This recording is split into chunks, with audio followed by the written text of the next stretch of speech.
Semoga kita semua selalu menjadi sumber cahaya, sumber cinta, sumber sukacita, sumber kedamaian bagi siapapun orang yang bertemu dengan kita. Mulai sekarang mari kita bertekad, tidak boleh lagi ada satu makhluk hidup pun di semesta ini yang terluka karena kehadiran kita. Tidak boleh lagi ada satu makhluk hidup pun di semesta ini yang berkurang kebahagiaannya bertemu dengan kita. Hari ini kita diberi kesempatan kembali untuk meneruskan proses belajar di kehidupan ini. Kita diberi hari baru dan diri kita yang hari ini bukanlah diri yang kemarin. Jumlah sel dalam tubuh kita yang hari ini sudah berbeda dengan yang hari kemarin. Orang-orang mikrobiologi mengatakan setiap tubuh itu dalam satu hari mengalami sekitar 17 miliar kematian sel sehari. Jadi diri kita yang hari ini itu bukan diri yang kemarin. Kesadaran kita yang hari ini juga bukan kesadaran yang kemarin. Oleh karena itu, ini adalah hari baru.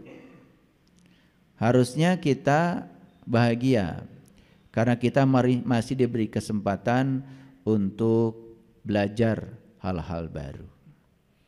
Karena hidup itu kalau gitu-gitu saja, tidak pernah ada variasi dalam kehidupan, membosankan. Karena kita bukan robot, kita ini adalah makhluk hidup. Maka ciri hidup itu kan sebetulnya perubahan. Jadi kalau kita ingin disebut hidup, tanda utamanya adalah berubah. Bukan hanya berubah dari muda menjadi tua, tetapi yang paling penting adalah jiwa kita mengalami transformasi kesadaran. Dari jiwa yang kekanak-kanakan menjadi jiwa yang matang. Karena terlalu banyak sebetulnya fasilitas yang sudah Allah berikan kepada kita. Terlalu banyak peristiwa yang sudah terjadi pada kehidupan kita. Namun kita mengabaikan semua itu. Saya bisa bicara seperti ini mewah. Makanya saya pengen nangis kalau menyadari ini. Karena suatu saat saya tidak akan bisa menggerakkan lidah saya lagi. Suatu saat saya tidak akan bisa mendengarkan getaran pita suara saya lagi. Bahkan suatu saat saya pun tidak bisa memegang mic ini lagi. Saya memegang mic ini dengan kesadaran penuh bahwa ini adalah sebuah kemewahan.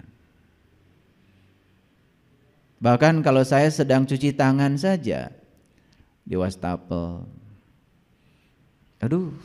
pertama saya mengucapkan terima kasih karena air masih datang.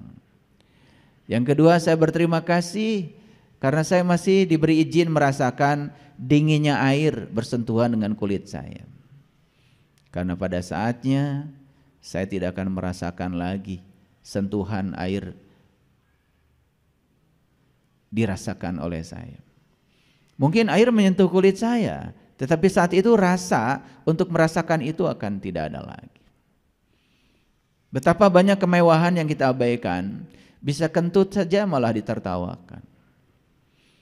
Karena otak kita udah rusak. Begitu kita kentut, tubuh kita dianggap najis, dianggap kotor. Padahal ketika kita makan sesuatu, ya pasti dong ada yang sebagian jadi nutrisi, sebagian jadi darah, sebagian jadi daging, sebagian jadi tulang, ya sebagian jadi gas. Karena yang kita makan itu kan berasal dari 4 unsur. Ada unsur tanahnya, unsur airnya, unsur udaranya, ada unsur apinya. Wajar dong kalau kentut. Bisa kentut itu bagi saya mewah. Karena suatu saat gak akan bisa kentut lagi. Tapi karena otak kita udah rusak, kalau orang kentut tuh malah ditertawakan. Orang kentut ya pura-pura tidak tahu saja. Itu kemewahan kok. Bisa nulis itu mewah loh. Bisa duduk itu mewah. Cuman kesadaran kita sudah mati terlalu lama sehingga semua kemewahan ini dianggap barang biasa. Padahal semua itu akan sirna pada waktunya. Dan semua kemewahan itu ada gara-gara satu saja. Karena kita masih diizinkan untuk hidup. Karena kita masih bernafas. Hari ini kita masih bilang ini tanah saya, ini rumah saya, ini mobil saya, ini harta saya, ini deposito saya. Begitu bernafas tidak diizinkan lagi. Sekejap pindah tangan semua yang disebut milik saya. Kita lupa bahwa sesungguhnya kemewahan yang paling besar dalam diri kita adalah nafas. Dan dengan nafas itu punya daya hidup. Kita bisa melakukan kebaikan, kita juga bisa melakukan keburukan. Orang melakukan kebaikan pakai nafas. Orang melakukan keburukan juga pakai nafas. Ya terserah kita. Daya kehidupan yang dipinjamkan kepada kita mau digunakan untuk kebaikan, ya tentu saja akibatnya adalah kebaikan. Mau dilakukan untuk melakukan keburukan, ya akibatnya juga keburukan. Dan kalau seseorang melakukan keburukan, tidak ada hukuman, nggak ada hukuman. Cuma dia sedang diajarkan oleh semesta, kalau kamu mengambil pilihan melakukan keburukan, ini loh akibatnya. Semesta itu cuma mengajarkan pelajaran saja. Allah yang maulas ma'asi tidak mungkin menghukum hambanya. Karena dunia ini adalah tempat kita belajar. Tempat kita untuk belajar, mengambil risiko dari semua pilihan kita. Ketika kita menimbulkan sebab baik, akibatnya baik, itu pelajaran. Ketika kita menimbulkan sebab buruk, akibatnya buruk, itu juga pelajaran. Enggak ada azab, enggak ada kutukan, bohong itu, bohong, enggak ada. Allah itu maha welas asih. Welas asihnya itu tanpa batas. Bahkan Allah itu melakukan kebaikan kita bukan karena kebaikan kita.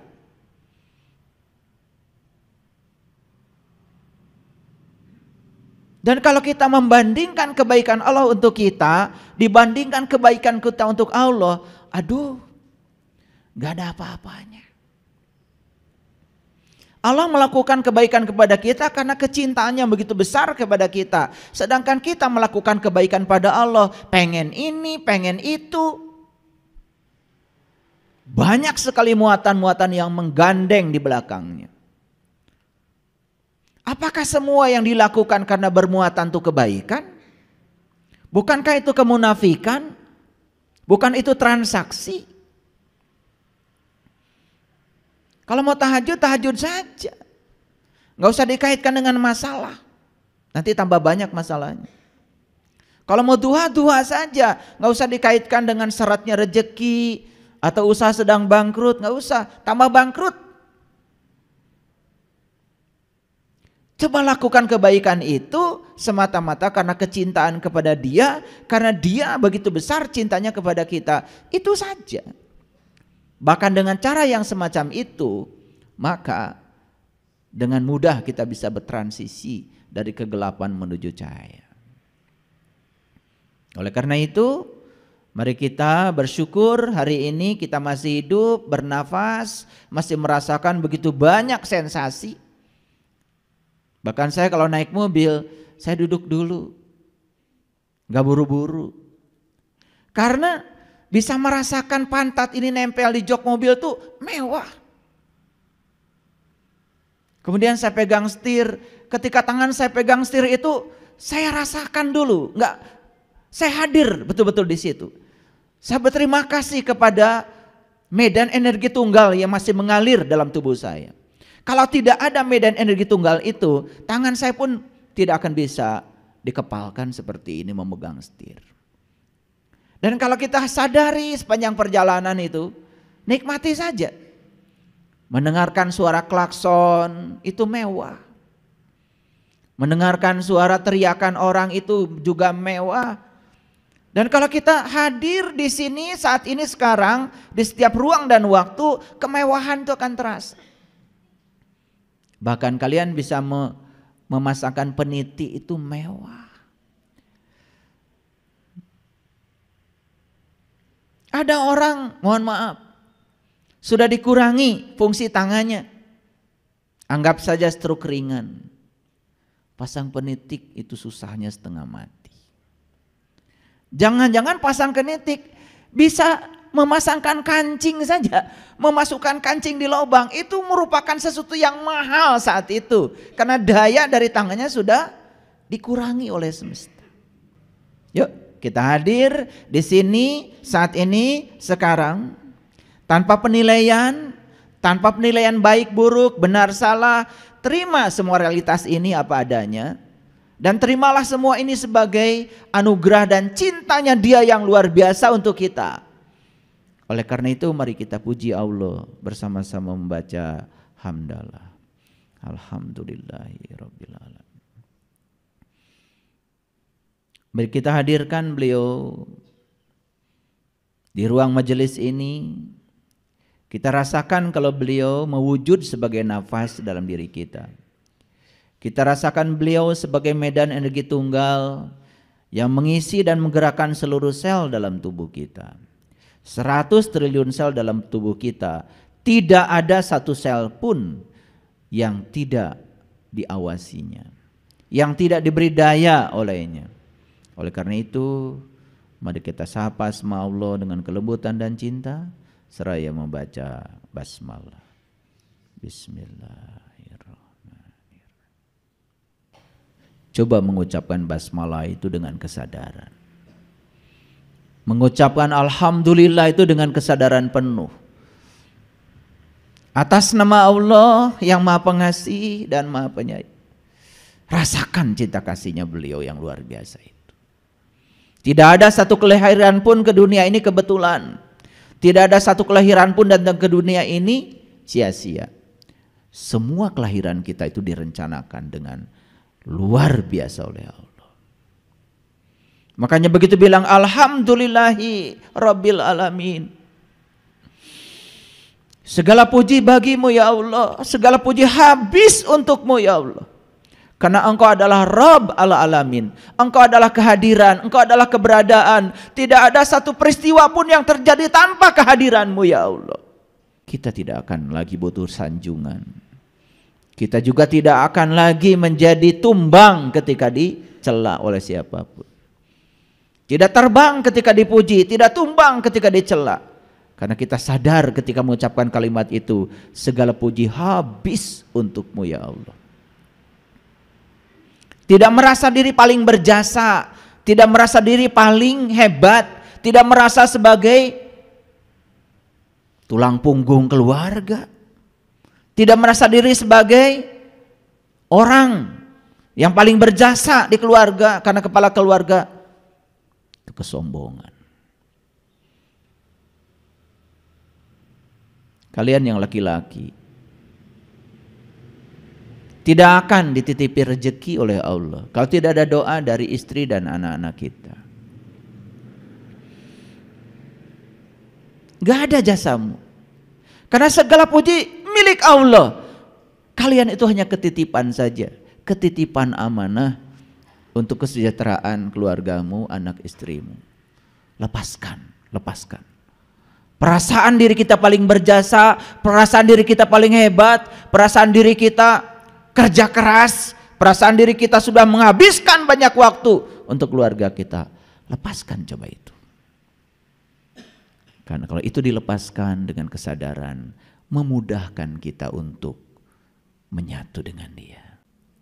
Air itu tidak pernah mengalir ke tempat yang tinggi kecuali pakai pompa air.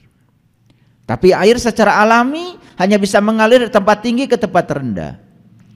Begitu kita melepaskan semua kesombongan kita, keakuan kita, berkah semesta akan mengalir ke sini, akan mengalir ke sini.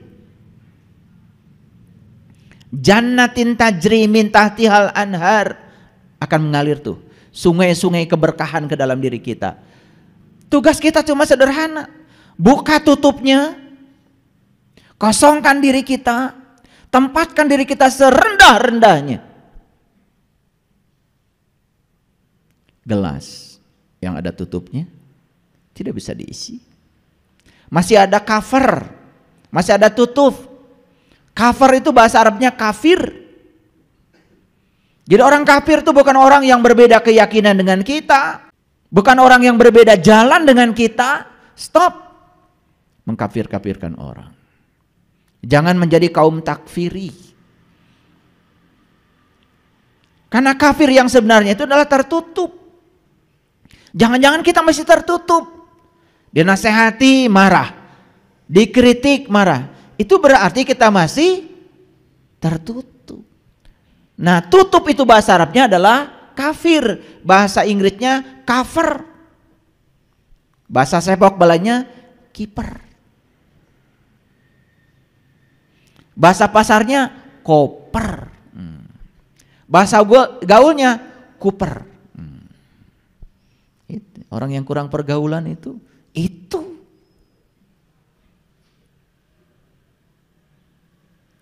Cukup nggak gelas dibuka tutupnya? Nggak cukup.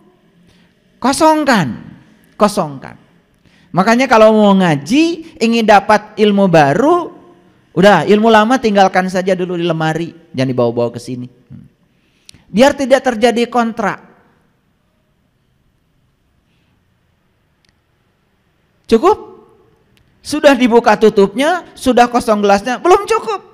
Kalau gelasnya masih di awang-awang, masih di tempat yang tinggi, siapa yang mau ngisi? Tempatkan gelasnya di tempat yang serendah-rendahnya. Baru ada yang mau mengisi. Makanya orang yang sombong tidak pernah kebagian ilmu. Apalagi ilmu sejati. Ilmu sejati tidak pernah dibagikan kepada orang-orang yang sombong. Kecuali kepada mereka yang rendah hati. Siapa orang yang rendah hati itu? Orang yang selalu sadar kalau dirinya tidak tahu apa-apa, tidak bisa apa-apa, tidak punya apa-apa, bahkan dia tidak merasa sebagai siapa-siapa.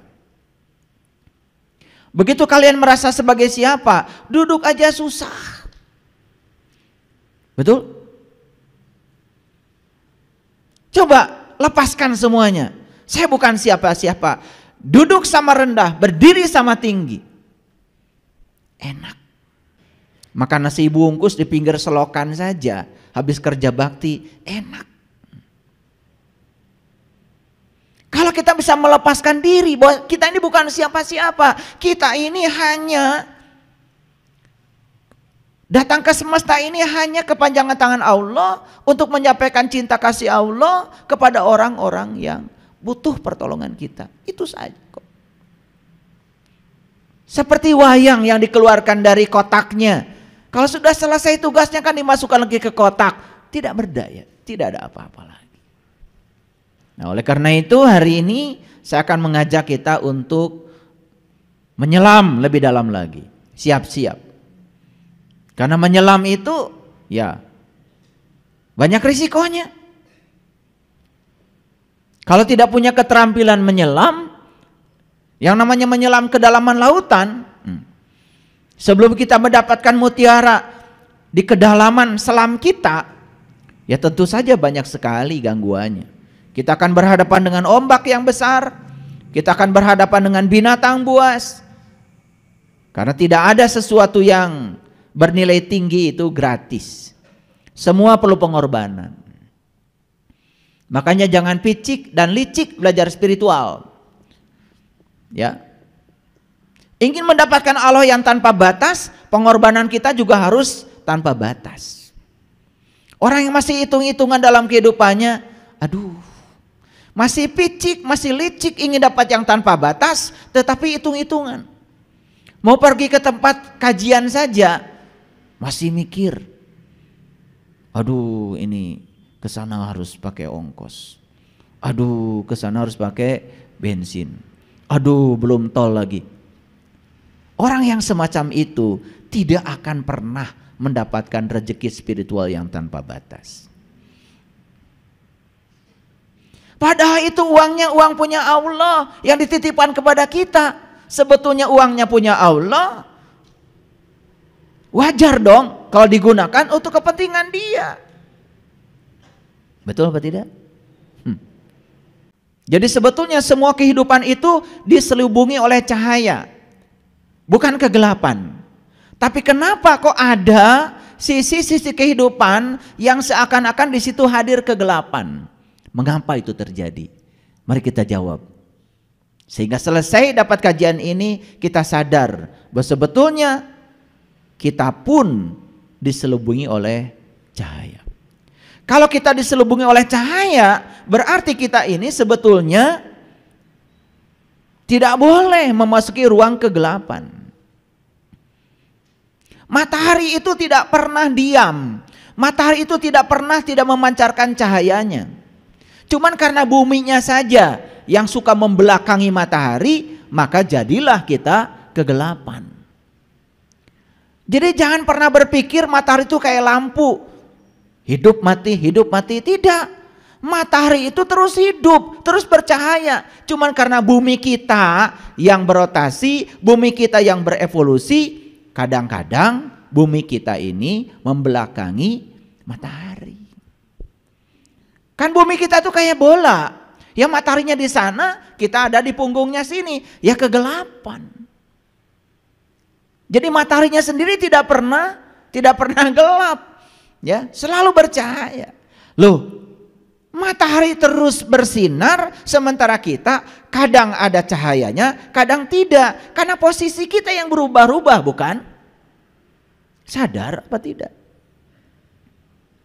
Bahkan saat kita ada di depan bumi, ya berhadapan dengan matahari, bisa jadi kita tidak kebagian cahaya matahari kalau kita terus bersembunyi di kamar kita.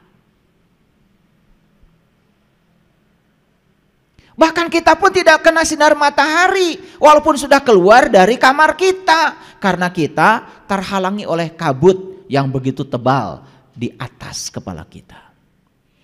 Jadi terlalu banyak sebetulnya alasan untuk kita tidak terkena sinar matahari. Yang pertama, kita salah posisi karena kita di punggung bumi. Yang kedua, kita masih saja tinggal di kamar, teriak-teriak, kok matahari tidak berkunjung ke sini ya? Lah, kamu yang mengunci diri di kamar kemudian menyalahkan matahari. Keluar dong dari kamar, ya. Lihat alam yang luas, berjemur sedikit, menikmati sinar matahari. Makanya matahari di Quran dikatakan ada dua, Robul Masyriqain wa Robul Maghribain. Ada dua matahari kata Allah di Quran surat Ar-Rahman.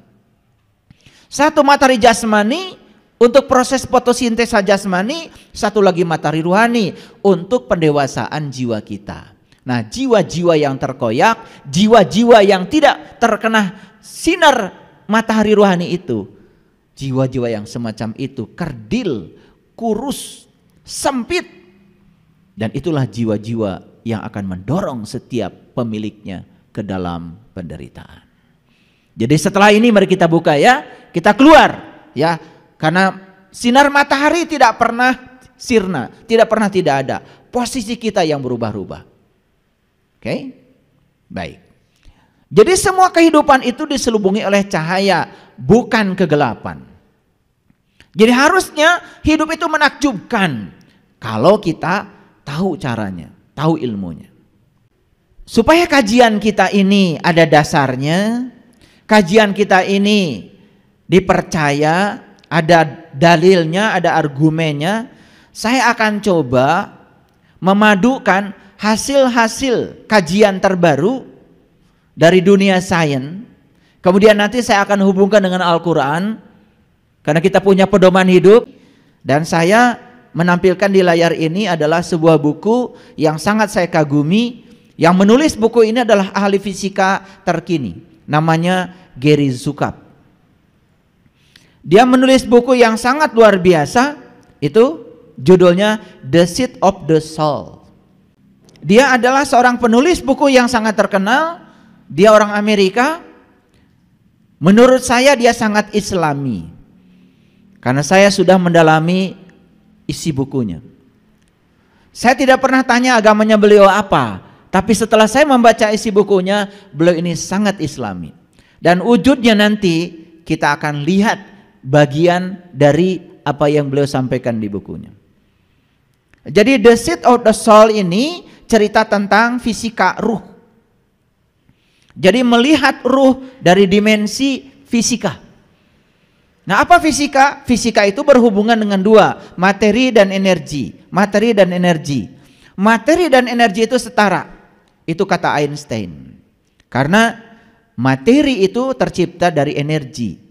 Dan energi juga tercipta dari materi. Ayo. Sadar? Sadar? Tadi pagi sarapan yang dimasukkan ke tubuh apa? Materi. Nasi materi, ceplok telur materi. Ya? Betul? Tempe materi, tahu materi, nasi kuning materi, nasi uduk materi, semua materi. Apakah kita butuh materi atau energi? Dua-duanya.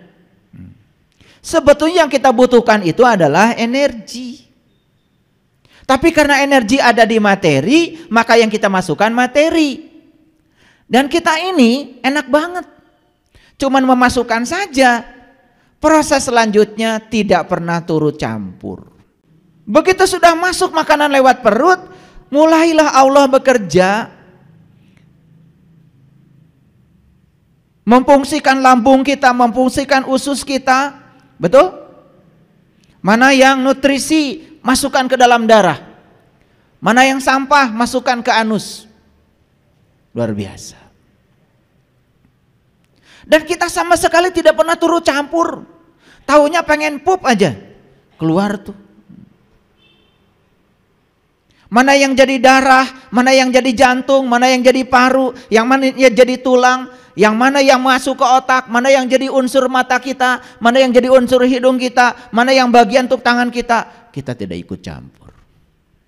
Siapa yang mengerjakan semua itu? Kehadiran nafas pada diri kita. Masihkah kita mencari dia di luar diri kita? Karena hidup tanpa kesadaran yang seperti itu. Makan cepat-cepat, semuanya serba cepat tanpa hadir. Apa yang terjadi? Lapar makan lagi, lapar makan lagi. Ya Allah. Tidak sadar bahwa sesungguhnya yang kita makan itu materi, harapan kita menjadi apa? Energi. Apa energi itu secara fisika? Energi adalah kemampuan untuk melakukan usaha. Nah, setelah kita makan, usaha apa yang kita lakukan? Coba tanya. Malah habis makan nasi goreng tengah malam langsung tidur. Ya sudah, jadinya apa?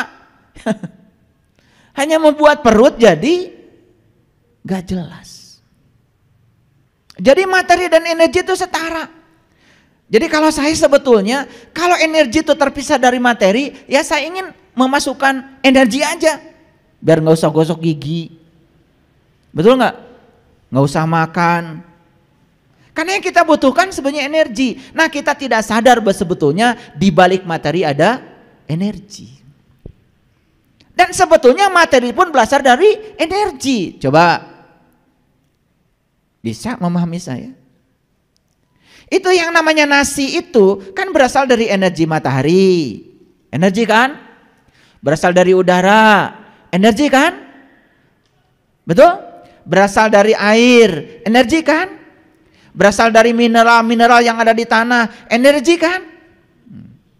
Jadi sebetulnya bolak-balik aja. Energi jadi materi, materi jadi energi, gitu aja. Makanya materi dan energi itu setara.